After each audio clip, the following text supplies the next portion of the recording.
They told you the first president of the United States was George Washington. They carved his face into stone. They printed his portrait on currency.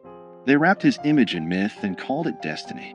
From elementary school classrooms to marble monuments in the Capitol, the story was simple, polished, and final. America began under Washington. But what if that story was not the whole truth? What if the very foundation of American leadership was built on a quiet erasure? What if the first president was not the man on the dollar bill, and the truth was deliberately compressed into a footnote so small that generations never saw it? Because before George Washington placed his hand on the Bible in 1789, another man had already held the title of President of the United States. His name was John Hanson. And the fact that most Americans have never heard that name is not an accident. It is a story of constitutional confusion, political myth-making, and the deliberate shaping of national memory. To understand how this happened, you have to go back to a time before the Constitution, before the polished republic, back to a fragile confederation stitched together by war. In 1776, the 13 colonies declared independence from Britain, but independence was only the beginning. What followed was chaos, unpaid soldiers, collapsing currency, foreign threats, and states that behaved like small, suspicious countries rather than a unified nation. The fledgling United States needed structure. It needed coordination. It needed leadership.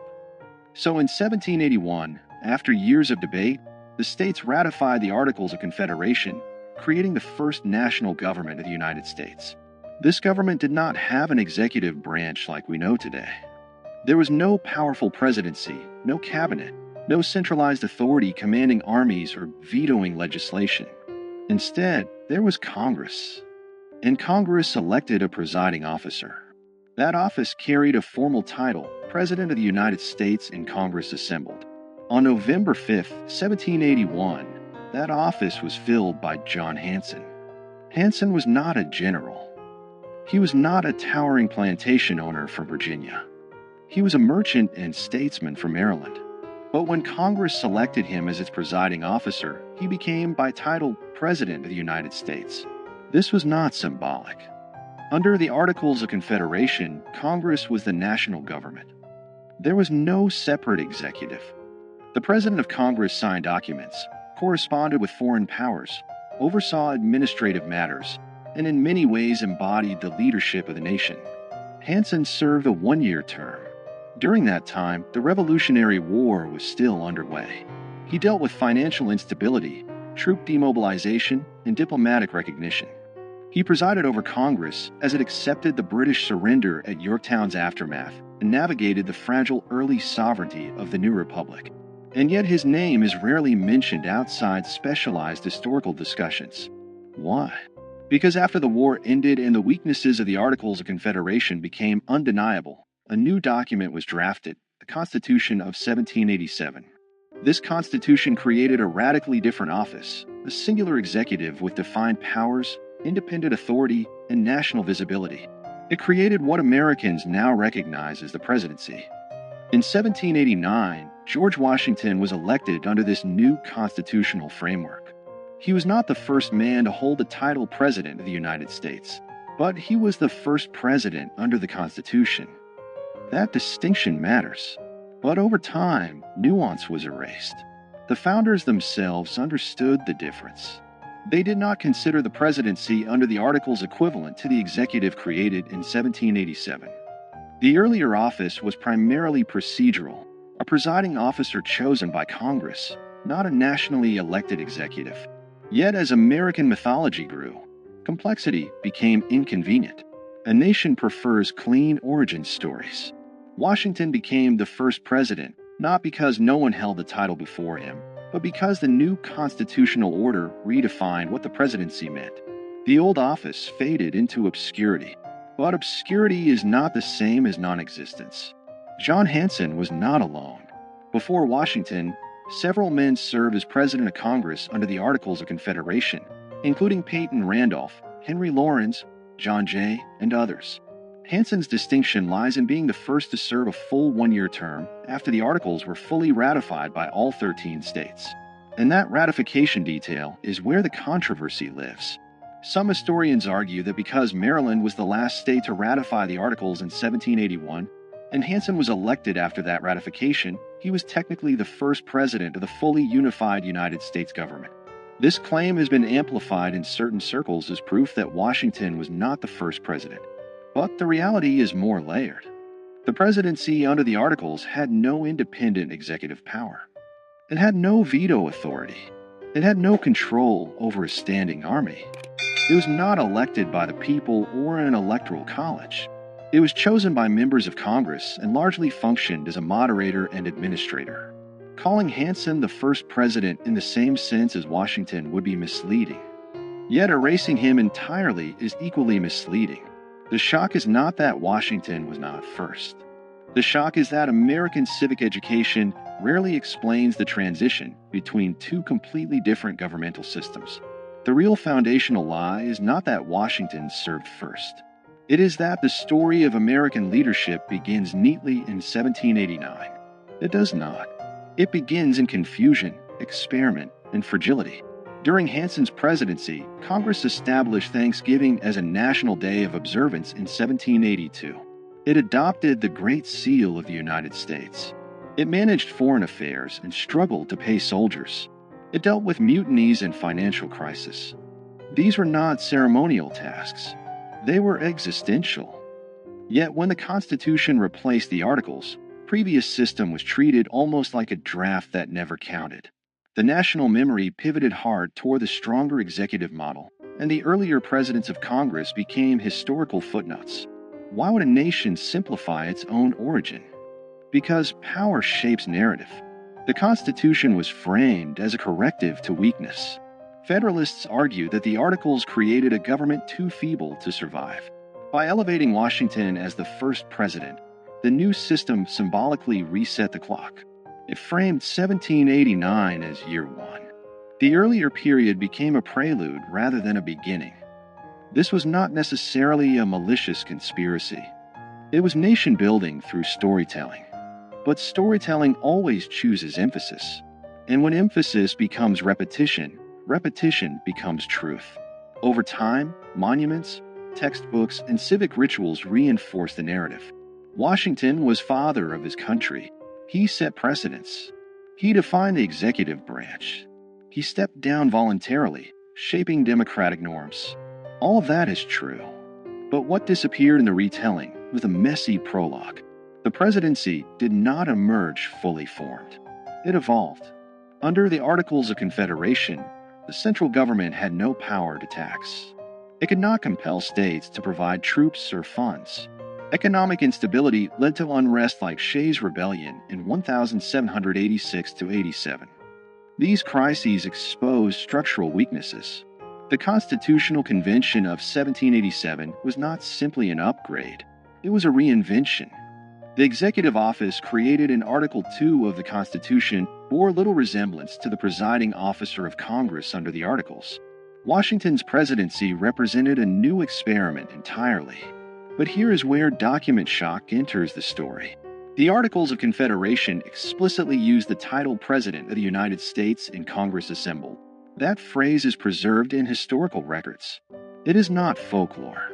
It is written law. That means technically that someone held the title before Washington. The shock is not fabricated. It is documented.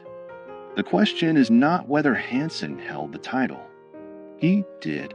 The question is whether holding that title made him equivalent to the constitutional presidency Americans celebrate. It did not. But the refusal to explain that difference clearly has fueled decades of confusion, and in some cases, deliberate myth-making.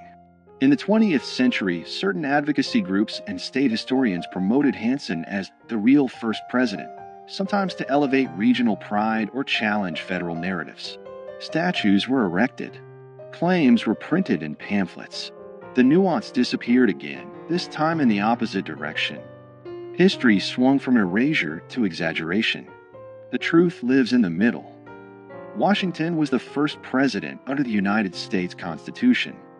Hanson was the first president of Congress after full ratification of the Articles of Confederation. Both statements are accurate, but only one made it into national memory. This selective remembering reveals something deeper about American identity. The country prefers strong beginnings. It prefers heroic founders over experimental committees. It prefers marble certainty over procedural evolution. And so the fragile Confederation years are compressed into a blur between 1776 and 1789. That compression has consequences. When citizens believe their institutions sprang into existence fully formed, they misunderstand how governments evolve. They lose sight of how constitutional design responds to crisis. They forget that American democracy was not inevitable. It was negotiated, revised, and sometimes nearly abandoned. John Hanson's obscurity is not a scandal in the sense of conspiracy. It is a symptom of how nations curate memory. But in a broader sense, it does change everything. Because if the first chapter of the presidency has been simplified, what else has been streamlined for comfort? What other transitions have been flattened into clean narratives? The early republic was unstable. The Articles government was weak by design. Many Americans feared centralized authority after living under British rule. The pendulum swung towards state sovereignty, and then swung back when that model proved insufficient. Washington's presidency did not emerge from triumph alone. It emerged from failure. Understanding Hanson's role forces us to confront that failure. It reminds us that the United States had a first attempt at national government that did not work as intended. It reminds us that the presidency itself was born from revision. And it challenges the idea that history is a straight line. If Hanson is remembered only as a trivia question, was Washington really first? The deeper lesson is missed. The deeper lesson is institutional transformation. The presidency Americans know today is not static. It has expanded dramatically since 1789. Executive power has grown through war, legislation, judicial interpretation, and precedent. From Washington's cautious leadership to the sweeping authority exercised during the Civil War under Abraham Lincoln, to the global executive power of modern administrations, the office has continuously evolved. Recognizing the earlier presidency under the Articles reveals that evolution in its earliest stage. It shows that titles alone do not define power. Structures do. And structures can change. In the end, the accusation embedded in this story is not that America lied about Washington. It is that America simplified itself. It presented a polished origin instead of a complicated birth. John Hanson's relative obscurity is not an injustice of race or suppression in the way other historical erasures have been. It is a reminder that institutional memory is selective, but selective memory shapes civic understanding. When citizens learn that there was a president before Washington, even if only in a different governmental form, they are forced to reconsider what first really means. They are forced to look closer. And when people look closer at their foundations, they often discover cracks, not fatal ones, but human ones. That discovery does not weaken democracy. It strengthens it. Because mature nations do not fear complexity. They embrace it. America's first president was hidden, not in a secret archive, not in a burned document, but in the quiet margins of a transitional government that did not survive. And understanding that hidden chapter changes everything about how we see beginnings. It reveals that power is defined by structure, that titles can shift meaning, and that national memory is shaped as much by storytelling as by fact. George Washington remains the first president under the Constitution. John Hanson remains the first president of the United States in Congress assembled after full ratification of the Articles of Confederation. Both are true, but only one became legend. The question is not whether Washington deserves his place. He does. The question is whether we are willing to tell the whole story. Because the moment we admit that the presidency had an earlier form, weaker, different, experimental, we acknowledge that America itself was once uncertain, unfinished, and fragile. And that realization changes everything. It reminds us that the nation was built not only by giants carved in stone, but also by administrators whose names faded when the structure they served was replaced. History does not always erase with fire. Sometimes it erases with simplification. And sometimes the most powerful revelations are not about scandal, but about structure.